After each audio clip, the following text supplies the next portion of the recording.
আসসালামু আলাইকুম রহমতুল্লাহ তাআলা বরকাতুহু। বন্ধুরা আমার, সকল কাজ ইবাদত। আমরা যারা ইবাদত বন্দী করি, ইবাদত গুজারি, তো আমাদের দ্বারা অনেক আচার আচরণ অনাকাঙ্ক্ষিত হয়। আমরা ঘরে বাইরে বা অফিসে মানুষের সাথে খারাপ ব্যবহার করি, খারাপ রিয়েক্ট করি, যেটা অন্য মানুষ কষ্ট পায়। এটার থেকে আমরা বেরিয়ে আসবো।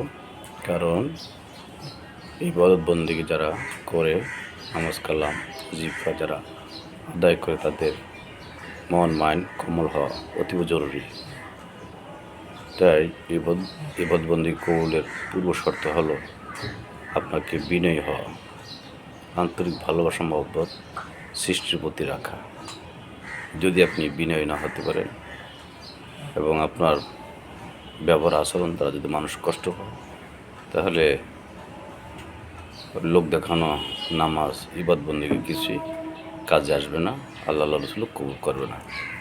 তাই আমরা যেন এ সমস্ত রিয়েক্ট বা অহংকার বা ইগনোর বা খেই করে উঠি, এই সমস্ত আচার ব্যবহার থেকে আমরা দূরে থাকবো, নিজেকে শুধরিয়ে নেব।